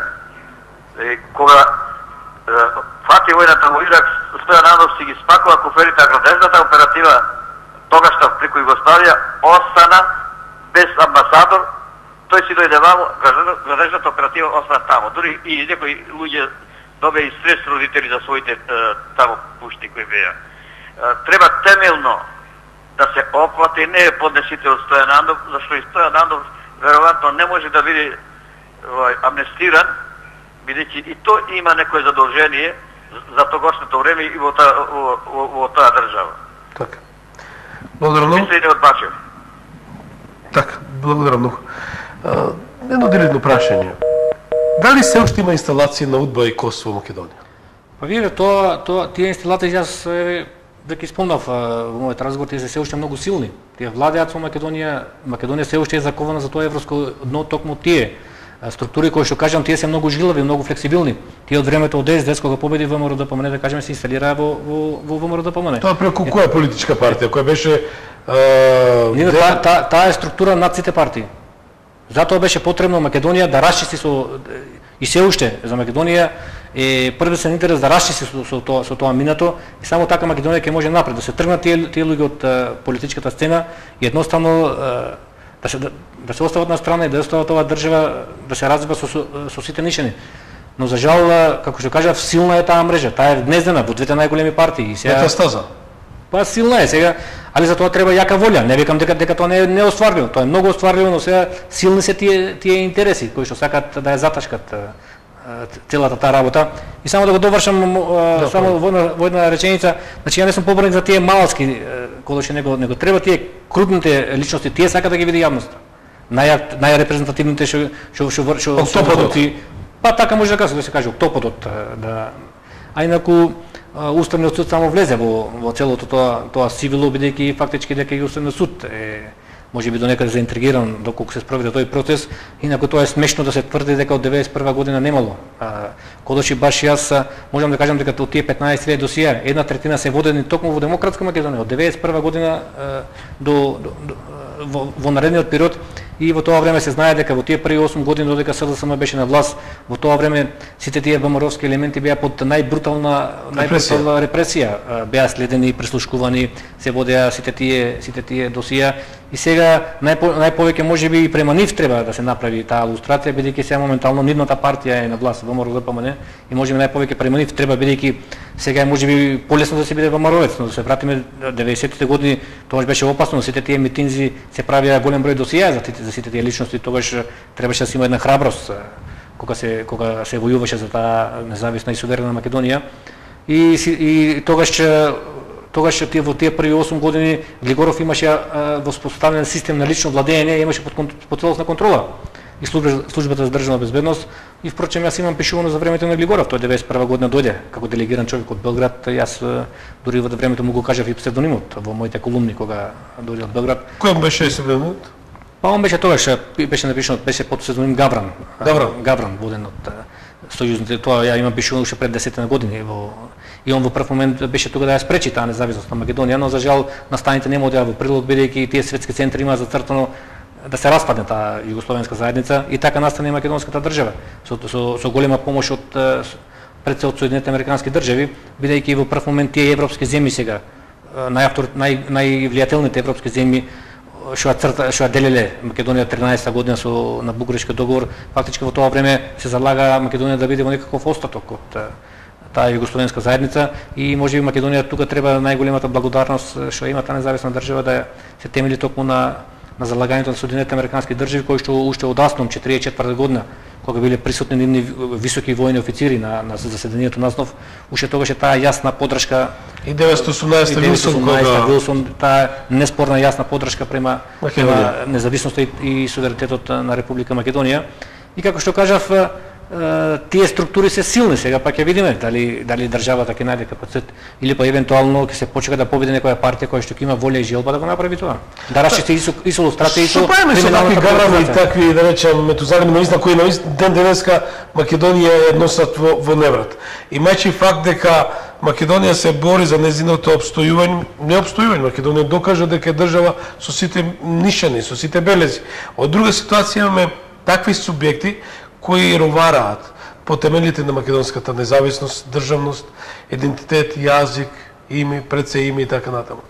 Дали тоа што не е досега спроведена таа илустрација, значи затоа тие две топирни точки ги поврзам во еден комплекс, во еден корпус, е резултанта што, значи ваквата ситуација е резултанта што немаме успешна илустрација. Пак одошењето си иде по автоматизам, најнормално. Па еве сега тоа не е непознато, тоа е во меѓународната политика, е познато дека за да Македонија успее да ги зачува своите витални интереси, потребно е пред се тоа домашно единство, но тоа никој пат ние не го имавме. Вие гледате ВМРО ДПМН и СДСМ како најголеми партии не се однесуваат како политички противници, него себе се гледаат како непријатели, како различни странски структури, така действуваат меѓу себе.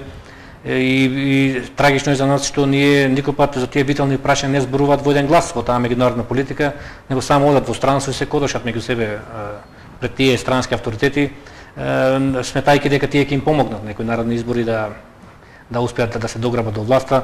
Тој меѓународен фактор неспорно дека има влијание, но не треба толку да го преценуваат, бидејќи во крајен случај македонските граѓани, нивната волја е пресудна на сите тие избори кои што се одржуваат во државата. И познато е дека тоа домашно единство е најголемата брана против секаква закана. Али за жал сега ве гледате, вие за името кој што е витален интерес, национален приоритет, го немаме тоа единство. Треба ли се лови во матно, како што реков во најавата? Опозицијата имала власт 2005 година, имавме тогаш предлог на Метју Нимиц со тие 8 точки кои јасно одговорат. Тука става збор за промена на идентитет, не стана збор за име.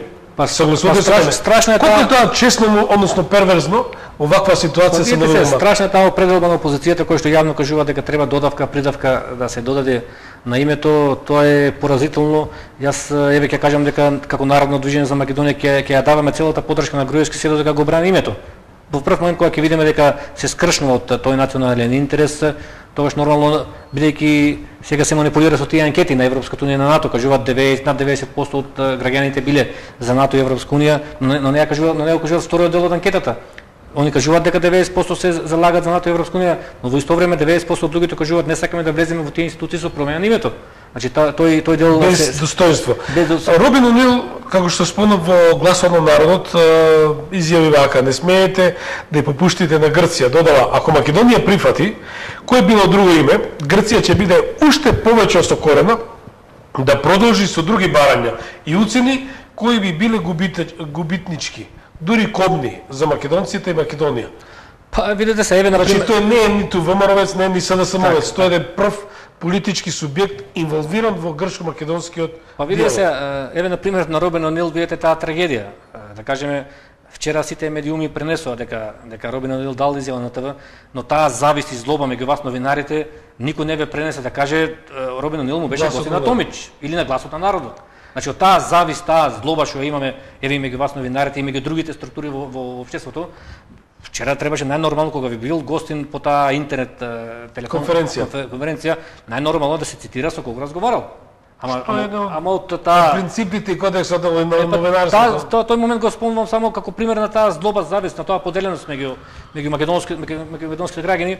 Инаку Робин Онил точно само една исправка, бидејќи граѓаните овие медиумите што пренесува погрешно цитира дека он бил специјален посредник за името во тоа време на Европска унија и на Обединетите нации. Тоа не е точно. Он 92 година беше личен представник на Даглас Херт, тогашниот министер за надворешни работи на Англија, бидејќи 92 година од јуни месец до декември во тие 6 месеци Британија го презеде тоа ротирачко претседателство со Европската унија и Даглас Херт направи обид да проба да ја убеди Македонија да го смени своето уставно име и како личен представник во Скопје го испрати господинот Робин Онил, кој преговараше во тоа време интензивно на релација Скопје-Атина со грчката страна и со македонската страна, и тој во тоа време интересно што се покажа како поголем поборник за заштита на интересот колку тогашниот министер за надворешни работи Денко Малевски и председателот Киро Глигоров, бидејќи Киро Глигоров тогаш му предочи дека Македонија ќе се согласи за прв пат го се спомна тогаш терминот поранешна Југословенска република Македонија.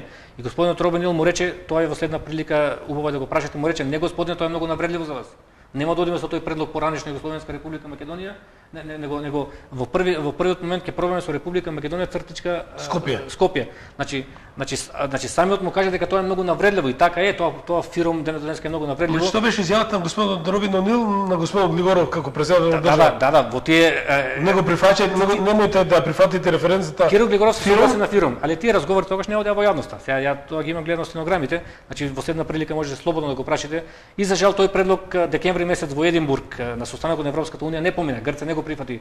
Тој предлог, бидејќи во тоа време познато е Грција инсистираше воопшто во нашето име да не постои зборот Македонија. И за жал во тоа време тој предлог не помина и понатаму, како што е познато, од тој момент во април 93 проблемот се префрли во Обединетите нации и се понатака зборува позната е приказката како одеше во Обединетите нации. Тоа што го прашав и Гералд Наус, сега во политиката нема љубов, значи се е интерес, особено во меѓународното право, тоа не станува збор. Ние се очекуваме од Меѓународниот суд на правдата во Хаг. Да, имам гледач на линија. Добро вечер. Дали се слушаме? Сигурен сум дека јавноста е заинтересирана, како вообичаено во ова емисија, каде имаат 100% можност без цензура да поставуваат прашања. Ќе биде задоволство да го вклучам, доколку гледачот и натаму е на линија. Тоа дали, доколку гледачот се вклучи, можете да го пуштите, еве со нас нека учествува. Зборот ми е дали постои шанса меѓународната заедница, еве, старата дама, како што рекол Европа, да рече ги прифаќаме грешките. Македонија е битен фактор, геополитички фактор, мислам една важна улога има во геополитичката мапа, да речем, и да рече да почнувате со преговорите, односно Македонија треба да биде дел од Адриатик А3, или сепак тука нема емоции, истата таа што ја создаде Грција, керката не сака да се уништи. Па видите, јас сега кога зборувам за тие правни механизми, да се го повратиме уставното име, не треба да прозвучам дека сум некој правен идеалист. Јасно е дека во меѓународните релации доминираат таа моќ, политичките тие сите моменти во однос на правото. Впрочем, тоа најповеќе се покажа во последниот случај со тоталното мислење во однос на Косово, каде што веќе јасно може да се каже меѓународно право воопшто не постои, него тоа е повеќе можеби морал или право по избор на моќните држави. Но сега кога кажувам за правните моменти, Македонија се го поврати името, тука прв момент имам таа комбинација од правно-политички фактори, бидејќи стојат за нас 127 држави кои што не признале под уставното име, и кога кажувам тоа барање, не кажувам дека Македонија треба преку ноќ да пушти само писмо до Обединетите нации, ги прекинуваме преговорите и готово. Ние тоа говориме, господин Бачев, се сеќавате во едно од нашите изданија, до сега не знам што е превземено, таа мисија требаше многу порано да се реализира. Па најпосле мислам дека ќе се охрабри некоја македонска влада најпосле да го поднесе тоа барање до Обединетите нации, за да се го повратиме уставното име, и не храбри фактор што 127 држави стојат за нашето уставно име, и со една добра дипломатска активност, јас мислам дека ние ќе успееме. И најпосле после 20 години тоа прашање да се тргне од дневен ред. Јас навистина, еве речи си 70 и некоја минута која ја реализирам оваа емисија, реков ми дека оваа емисија ја оди со посредство на националната кабелска телевизија Сонце, радио Илинден во Мелбурн, уште 3 радиостаници широм Австралија. Секако и домаќинот, кој е главен организатор на оваа емисија Гласот на народот, независната телевизијата во Охрид. Зборот ми беше да одиме уште малце за и околу таа поемот лустрацијата и решавањето на прашањето околу името. Тука би се сконцентрирал ве молам. Имаме ли можност да политичките елити, кои натаму се жедни за фотелја, значи се согласите со мене, власта е сласт, убавина е таа, да речем, чистачи од коли кои создаваат убав проток на слободен сообраќај, па одење ваму, одење наму, значи тие бенефити навистина е рајска убавина. Од друга ситуација се заборава гласот на народот. Народот дава власт, народот зима власт.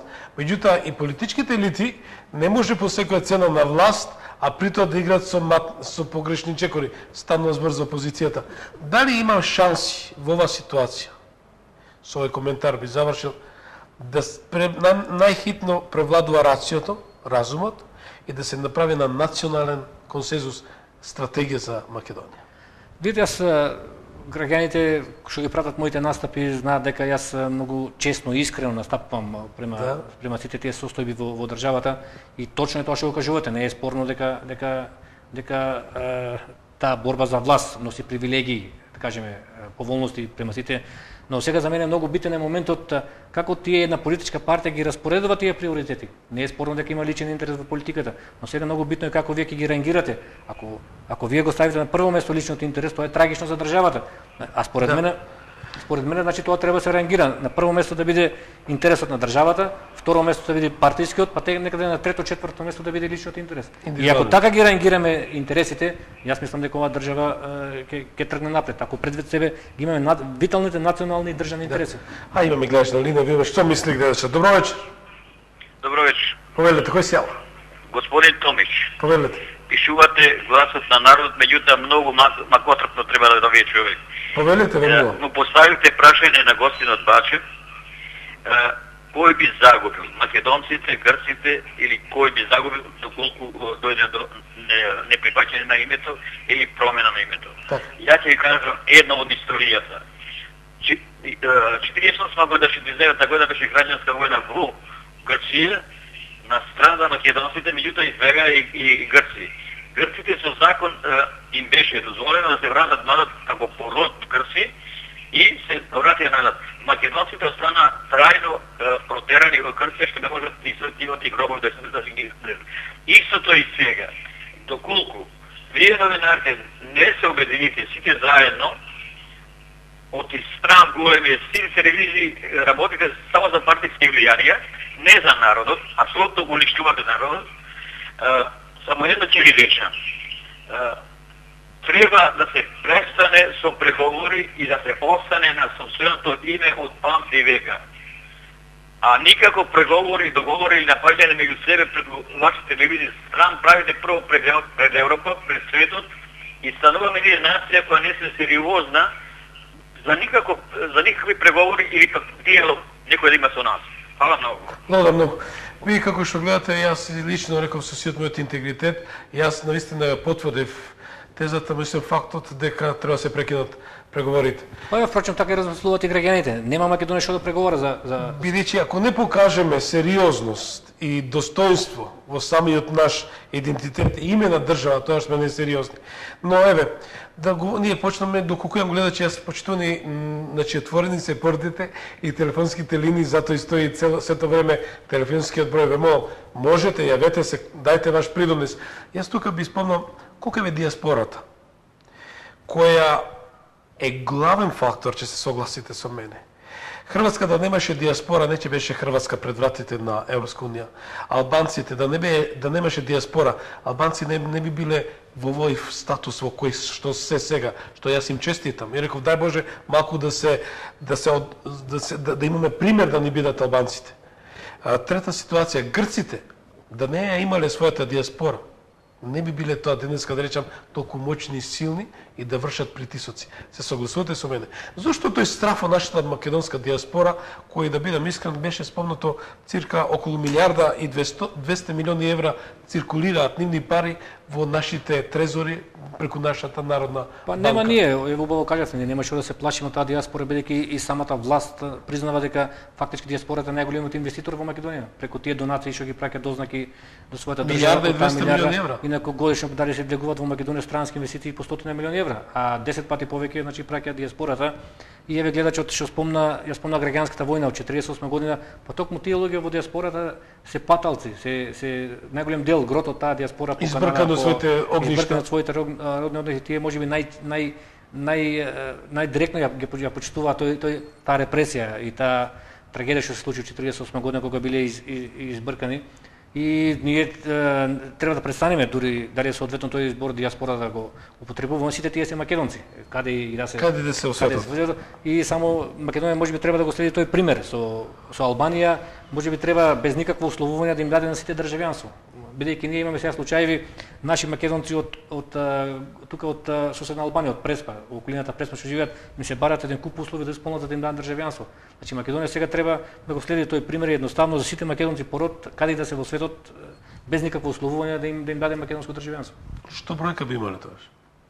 Па видите, не е благодарно да се спекулира со таа бројка, него сакам само ако тргнеме тука во соседството, барем од некои релевантни, јас што сум разговори од тие директно честни што доаѓаат од тие земји, голема таа бројка и во Пиринскиот дел, и во Егејскиот, и во Албанија, а посебно во прекоокеанските земји во Канада и во Австралија.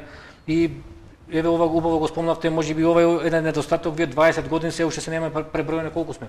Што мислеле нашите политички елити, тоа не ми е познато, но несериозно е денеска ние да не знаеме точниот број на нашите македонци. Таа е најобична статистичка операција, доколку се пројави желба и волја, можеше утре да се види точниот број. Знаете што, јас не сум многу проширам темата, но 2000 година, се сретнав со Паскал Милјо, тогашен министер за надворешни работи беше на Албанија и имав таа можност да направам ексклузивно интервју. И го прашав господинот Милјо, дали е коректно нашите македонци да немаат графа на изјаснување, само изјаснување во делот на националноста, нели?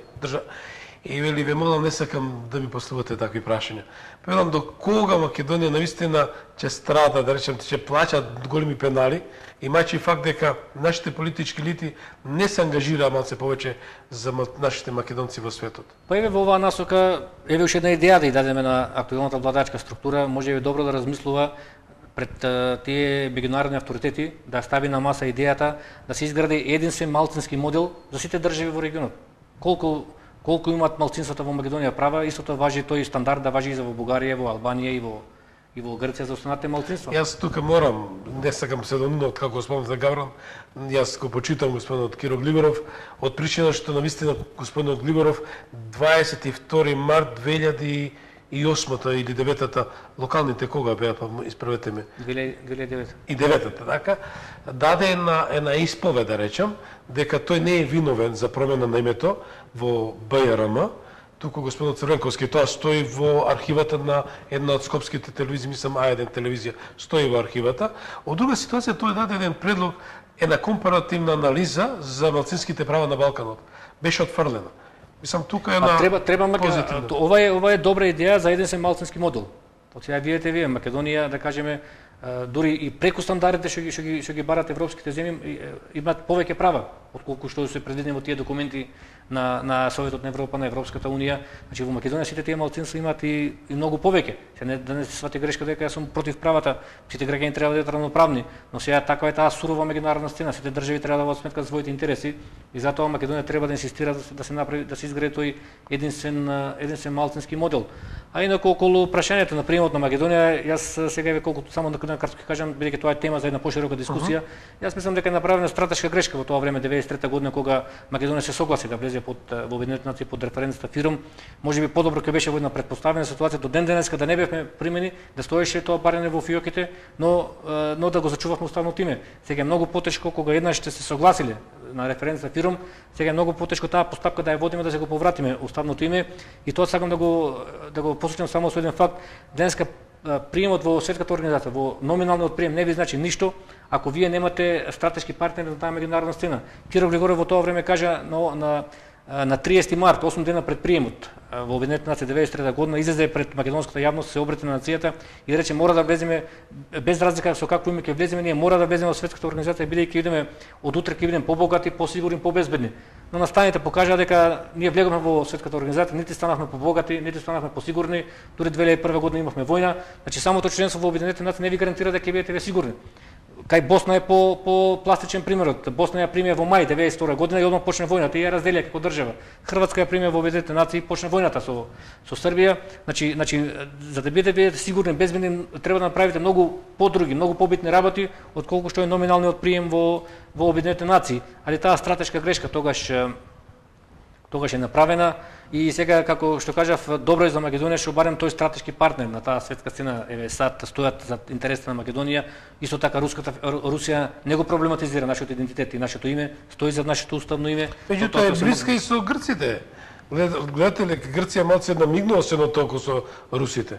Затоа Европската унија малце се лути или... Факт е дека тие држави сега клучни, Кина, Русија и САД, кои што имаат право на вето во Советот за безбедност и не признаа подуставното име, факт е дека не го проблематизираат нашиот идентитет и нашето име и сега тие некој пат од таа куртуазија, од таа дипломатска обланда и пак на таа сцена мора да дадат некои изјави да задоволуваат и Грција, но на Македонија останува да го процени тој интерес, да ја абсолвира таа меѓународна политика како се води во заднина и јас мислам дека треба стрпливо да чека и ќе го одбрани својот интерес и не треба ништо да помислува да го менува името. Бачев, бидејќи сето време стои насловот на емисијата кој изошто страф од лустрацијата во еден комплекс јава во контекст через го водам разговорот, значи името, фактичката ситуација, но главниот именител е сепак кодошењето на самата држава.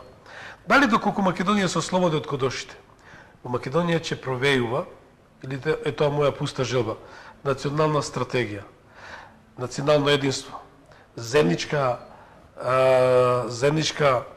модул за просперитет на Македонија.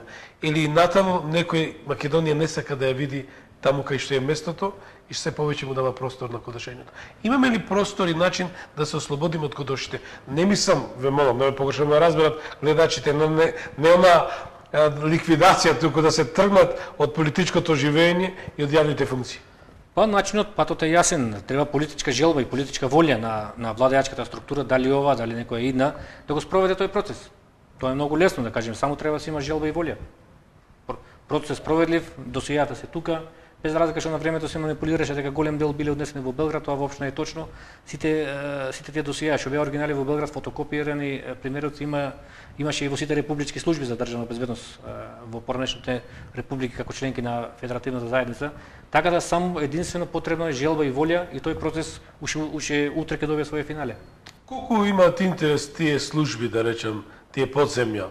Ти ги спомнеме, како УДБА, КОС, Македонија да не си го задржи своето уставно име и да биде сурогат, да речеме еден акроним на еден странно име како што го спомна Робин Онил. Па видете сега, сите тие структури, да не бидам погрешно сватен, не се само во политичките партии. Тие се денеска едно убаво распоредени по разни невладини организации. Ако зборам невладини, мислам на клучните во државата, инаку тие невладни организации се најубавото нешто што го измислил човекот за да ги контролира состојбите во државата и како што кажав, во игра се силни пари во овие 20 години, се работи на константно кршење на кичмата на македонскиот народ, да се скрши македонскиот народ и да попушти.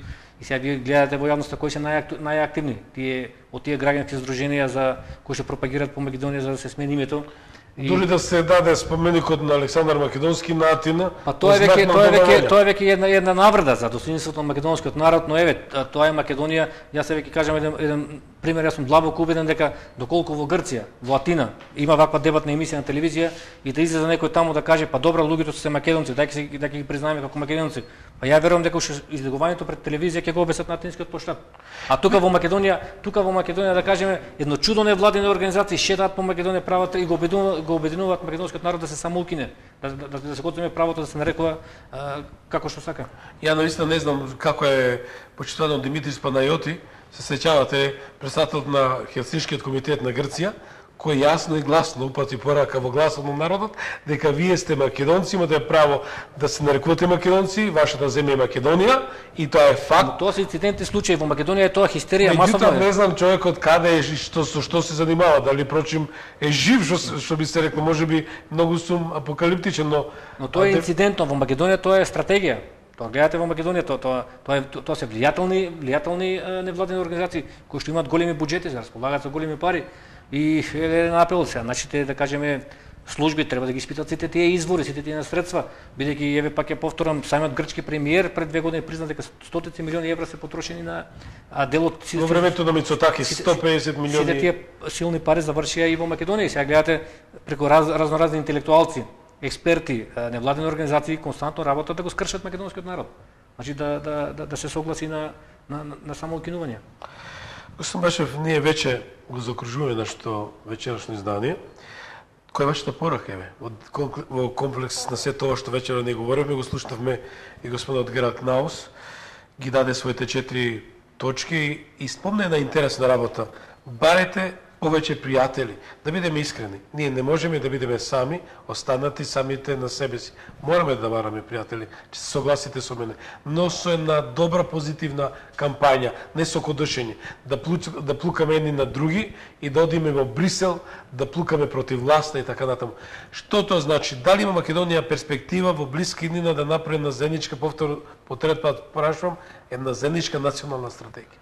Па тоа е ургентно, еве јас за јавноста да повторам дека во јули имајќи ја факт и речи си диаспората да става. Јас ова што го кажувам вечерва сакам само да дополнам дека во јули месец 2009 година во собранието поднесовме Народно движење за Македонија, поднесовме стратегија за одбрана на уставното име, која што стратегија не сакаме многу да експонираме во јавноста бидејќи имаше некои конкретни работи кои што не беа за јавноста и таа стратегија им е дадена на сите пратеници, а ургентна потреба е да се постигне тоа национално единство, како што сами кажувате тајна. Ние да кажеме ќе бевме денеска многу силни ако бевме единствени во одбрана на државните интереси. И тука сакам да кажам дека ние сме за тоа евроатлантска интеграција, но не по секоја цена. Па не е светот само Европската унија, да кажем, тоа се 27 земји со околу 300 милиони народ, светот има 6 милиарди луѓе, само САД имат да кажеме околу 300 милиони, Русија е 300 милиони, останатиот свет, значи брои милиарди и тоа лижевче, таа замка што им се прави на македонските народи, на македонскиот народ се е тоа како резултат на тие невладени организации што ги спомнав, што сакаат да и тие експерти да го скршат македонскиот народ. Тие виде се што му сервираат, дека ќе влеземе во Европската унија, утре сите ќе бидете богати, сите ќе работите, сите ќе возите убави коли. Видовме бугарите како живеат и романците. Тоа е воопшто не е точно, еве да кажеме Бугарија и Романија се членки, се уште немаат статус на луѓе кои што можат слободно да работат во Европската унија. Граѓани од втори, трети ред. Еве, а горе-доле во фактички статус е македонци, еве се со укинувањето на визите секој може да оди во таа земја до 3 месеци да работи. Да бидеме јасни, ние не сме евроатлантски, да речам, противници или да речеме евроатлантски скептици, напротив. Не, јас тоа кажам, сакаме, но не по секоја цена. Тоа нормално. Сега ако таму во тоа друштво они не повикуваат за да ние се обезличиме, да се само укинеме, тогаш треба кога доаѓа да им кажеме благодариме, не каните. Ако ви е таа целта, па не е благодарам, затоа што како што кажав, широк е светот, да кажеме, и не треба да се замајуваат граѓаните со тие или ќе влезат или ќе ве снемат. Тоа воопшто не е точно. Широка е планетата, да кажем, има голем број можности, али за жал сите тие наши, пак ќе се навртам, сите тие наши олигарци кои што си го присвоија имото 91 година, не видовме ни еден способен да отвори некој погон, некоја фабрика во странство и да се носи со тие и да се носи со тие. Да имат малце лусу, ако спомнавме, мислам дека вие или господин Трајанов спомнав една ситуација дека колку се финансиски средства испумпани од оваа златна Македонија, велом златно, навистина како златен рудник.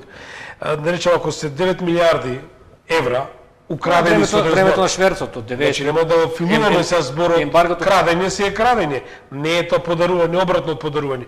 Ако е украдено од Македонија 9 милиарди евра, 10% на дадат за поддршка за македонската кауза, за поддршка за Македонија. Оти да бидам искрен, нашите пријатели и албанците, и грците, и сите навистина инвестираат во кампања. Се согласите со мене? Јас смислата ми беше дека еве Бугарија ако е членка и Македонија ако е членка, македонските бизнисмени и бугарските бизнисмени имаат ист статус пред во Европската унија. Ние имавме спогодба за стабилизација и асоциација 2001 година, а 2004 година парафиравме и влезе во сила. И таа спогодба ги нуди горе-доле фактички сите поволности што ги имаат членките на Европската унија во трговскиот дел, во однос на царини, али за жал ние сите тие олигарси што ги спомнувам не видовме способен да отвори погон, фабрика во некоја земја членка на Европската унија. Стави рака в джеб да даде кога има змија во джебот. Бидејќи тие наши олигарси се научени да кажеме да го вршат својот бизнис доколку се блиски до власта. Значи нашите бизнисмени со тие во Бугарија ако е членка имаат ист статус во Европската унија. Имаат сите тие преференцијални стапки, сите тие поволности, но за жал како што кажав се работа на знаење, на капацитет, на способност и не е точно дека сега точно се сервира дека кога ќе влеземе во Европската унија нашите овие бизнисмени ќе станат конкурентни. Они и сега ги имаат сите тие повластици што им се нудат и на земјите членки. Еве секој наш бизнисмен може под исти услови како бизнисменот од Бугарија да отиде во Холандија да формира фирма, ако сака да регистрира фирма, да регистрира погон. Но како што кажав, тие бизнисмени се научени само во Македонија, толку се блиски до власта, се успешни. Ако не се блиски до власта, не ги бива. Благодарам многу уште еднаш што дојдовте во Гласот на народот. Ви посакам успех и добро здравје. Верам на одмор одите ли? Па сега после магистериумот редно е да се одморите. Па сега ќе видиме, сега можеме неколку овие денови последни, иначе бидејќи во планот годинава не е на одмор, сега за 20 на дена очекувам принова во семејството, па годинава ќе одмараме тука. Така, баш ме радува и посакам успех. И до сите македонци во светот кај да се бориме да го сочуваме името. Благодарам многу. Вам почитувани и благодарам што бевте со нас. Значи благодарам уште еднашка на независната телевизија НТВ Охрид, националната кабловска телевизија Сонце, како што реков радио Илинден во Мелбурн и сите други станици кои ја следат и ја пренесуваат оваа емисија. Ви посакам добро здравје и успех и секако следите ги нашите емисии, нашите репризни изданија. Верувам дека вечер имавте таква ексклузивна можност да слушнете за и околу прашањето со името. Го слушнавте и председавачот, односно председателот на Европската асоциација за стабилизација Герхард Наус, кој даде своји предлози, своји видувања за решавањето за прашањето околу името. И господинот Јанко Бачев, кој кажа за и околу лустрацијата и колку е таа штетна ако не се спроведе и да се прочисти државата од таквите кои навистина ден денеска ја сметаат Македонија како еден производ со кој можат они да тргуваат. Исто така и порака до тие олигарси, како ги нарекуваме тајкуни или ајкуни со еден збор, дека има добрес, дека навистина нека потрошат некоја паричка за поддршка на македонската приказна, а тоа значи македонската приказна не да се ретушира, туку да се представи во вистинско руво. Бите живи и здрави, ние како гласот на народот и натаму ќе продолжиме да говориме на оваа тема. Еве само ќе ве прекинам, нека го следат примерот на американските милиардери кои денови прочитавме дека своето богатство од тие силни милиарди во долари, од половината од своето богатство ќе го донират во специјални фондови. Јас се надам дека по тие стапки треба да и нашите бизнисмени и сите добронамерни македонци каде и да се во светот. Уште еднаш благодарам и пријатна вечер.